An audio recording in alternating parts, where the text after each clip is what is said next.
এক জয়ের রেশ কাটতে না কাটতে কিন্তু আরেক জয়ের জন্য প্রতীক্ষা করছে বাংলাদেশ, অর্থাৎ প্রস্তুতি নিচ্ছে বলতে পারি।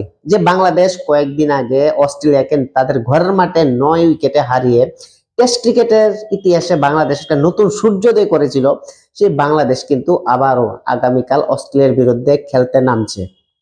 তবে এবার কিন্তু প্রশ্ন, অস্ট্রেলিয়া কি বাংলাদেশকে আটকাতে পারবে, নাকি উল্টা বাংলাদেশ অস্ট্রেলিয়াকে দ্বিতীয়বারের মতো আরেকটা ধাক্কা দিয়ে ঘরের মাঠে তাদের 2-0 সিরিজ জিতবে? বিস্তারিত আলোচনা করব এই ভিডিওর মাধ্যমে, সঙ্গে থাকুন। ডারউইন টেস্টে বাংলাদেশ যখন অস্ট্রেলিয়াকে 198 রানে অল আউট করে দিয়েছিল, আর তার জবাবে বাংলাদেশ যে ম্যাসিভ 462 রানের একটা ইনিংসের টোটাল তৈরি করেছিল, সেখানে কিন্তু খেলার যে আসল রহস্যটা উন্মোচন হয়ে গেল। আর যার পরিপ্রেক্ষিতে বাংলাদেশ 228 রানের একটা বিশাল লিড নিয়ে নিয়েছিল এই প্রথম ইনিংসে।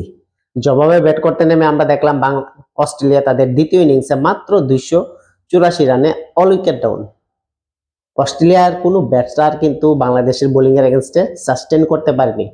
বাংলাদেশ যে মেসি একটা টার্গেট সেখানে ইনিংস টোটাল তৈরি করেছে, সেখানে তানজিদ হাসানের একটা দুর্দান্ত সেঞ্চুরি, তারপরে হাসান মাহমুদের অসাধারণ একটা 6 উইকেটের একটা স্পেলিং দেখলাম, শান্তুর একটা 50 এবং মেহেদী হাসান মিরাজের সেখানে 65 রানের একটা ইনিংস।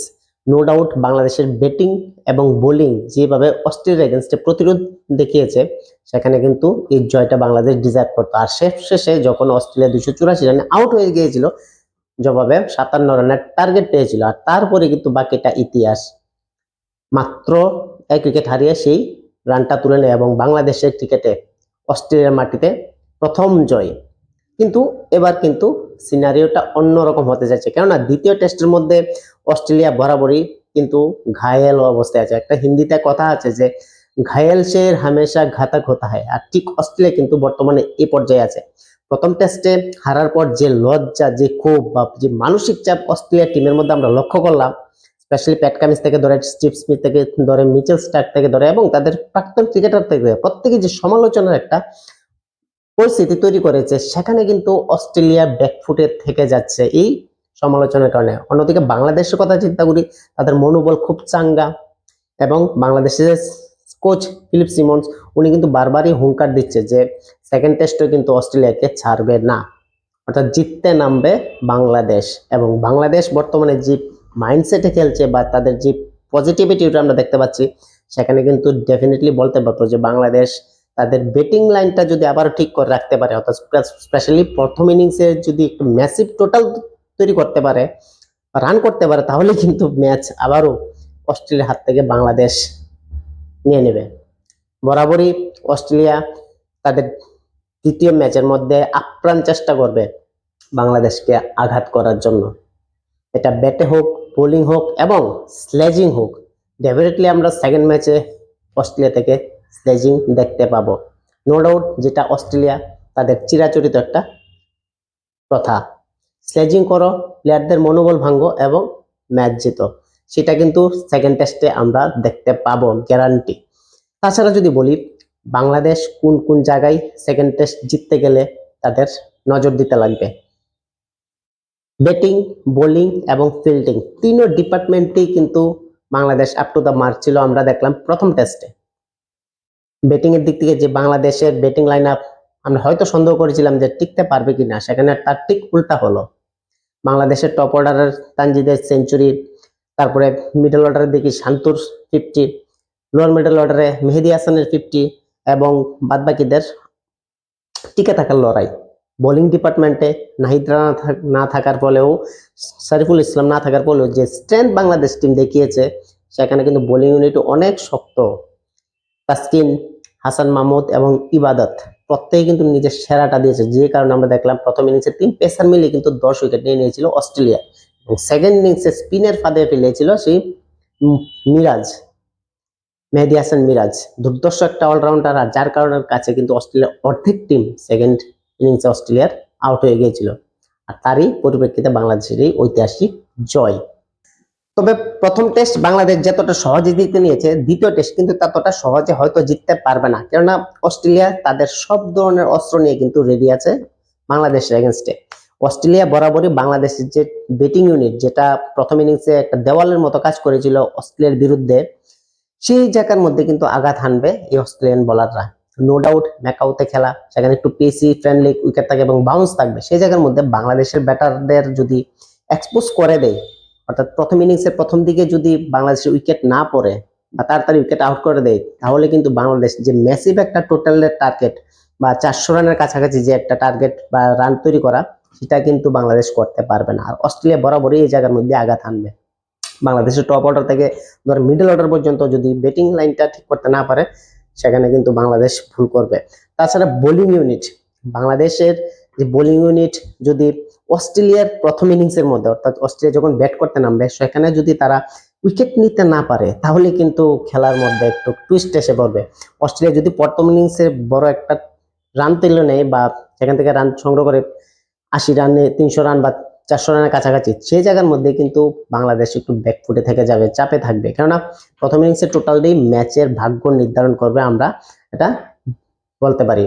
তাছাড়া বাংলাদেশের overall spin department, specially Miraz এর উপর কিন্তু অনেক কিছু ভরসা করছে সেই জায়গার মধ্যে। আর মিরাজ যেহেতু এর আগের ম্যাচে 5 উইকেট পেয়েছে এবং হাসান মাহমুদ এর আগের ম্যাচে ভালো বল করেছে, সেই জায়গার মধ্যে দুই বোলারকে কিন্তু অস্ট্রেলিয়া টার্গেট করে রাখবে।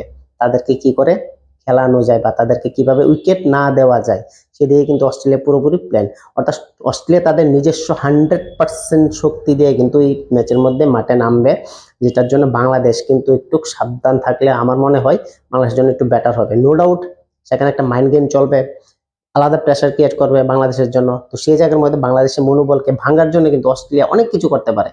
আর সেটাই কিন্তু গেমের একটা টার্নিং পয়েন্ট হবে। ব্যাটার যতই ভালো গেল না গেল, একটু স্লেজিং করলে বাংলাদেশের ব্যাটাররা বা বোলাররা যদি একটু নিজের ম্যাচেস হারিয়ে ফেলে, তাহলে কিন্তু সেই জায়গাতেই টার্গেট করবে অস্ট্রেলিয়া। আর এটা অস্ট্রেলিয়ার চিরাচরিত একটা আন্দাজ আমরা জানি।